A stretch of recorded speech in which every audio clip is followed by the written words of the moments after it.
Getty. Donald Trump and Angela Merkel in Washington. Chancellor Angela Merkel's government is pushing the idea as a way of avoiding punitive tariffs which are due to come into force on steel and aluminium imports on May 1 following an announcement by U.S. President. Following his announcement of tough new duties on steel and aluminium earlier this year, with time almost up, the chances are that tariffs will come into force. Mrs. Merkel and French President Emmanuel Macron both visited the White House last week, but failed to change Mr. Trump's mind on the subject. However, the German government has now come up with an idea of how the conflict could be resolved amicably by the US and the EU negotiating a significant reduction in the remaining industrial tariffs on a broad front. Proponents hope to sell the plan to Mr. Trump by stressing that it would allow him to tout it as a success which would offer improved export opportunities for a variety of U.S. products at home.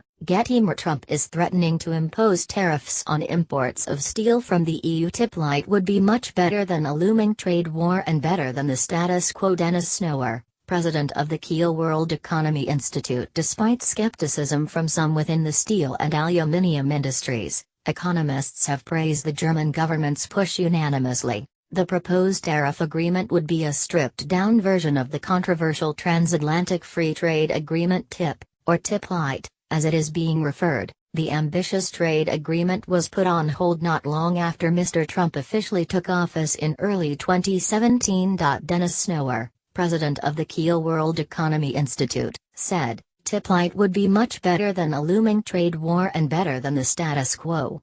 Gabriel Felbermayr, head of the Center for Foreign Trade at the Munich IFO Institute, stressed, in fact, a free trade agreement with the U.S. could be part of a solution. Andreas Freytag, economics professor at the Friedrich Schiller University Jena, thought it would be preferable to offer Mr. Trump a negotiated solution than to ask for leniency for the EU.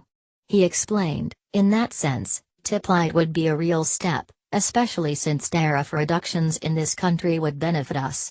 It's also an improvement over the status quo, because such an agreement not only keeps transatlantic relations alive, but creates a positive momentum, which can be crucial in the long-term post-Trump period. Our steel and aluminum industries, and many others, have been decimated by decades of unfair trade and bad policy with countries from around the world. We must not let our country, companies and workers be taken advantage of any longer.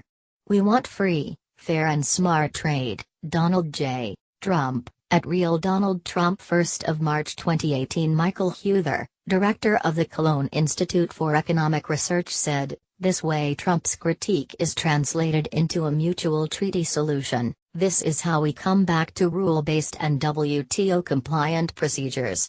Nevertheless, the obstacles to Tiplight are considerable, with no guarantee of EU member states agreeing to the idea. SPD politician Rolf Matzek warned, this cannot lead to individual EU member states trying to find separate solutions. Meanwhile, Eric Schweizer, president of the Association of German Chambers of Industry and Commerce, DIHK, said that any special deals are not in the interest of German companies. Mrs. Merkel called Mr. Macron and British Prime Minister Theresa May after returning from Washington this weekend, with government spokesman Stefan Seibert saying, all three had agreed that the EU was ready to defend its interests in the multilateral trade order. Additional reporting by Monica Pallenberg.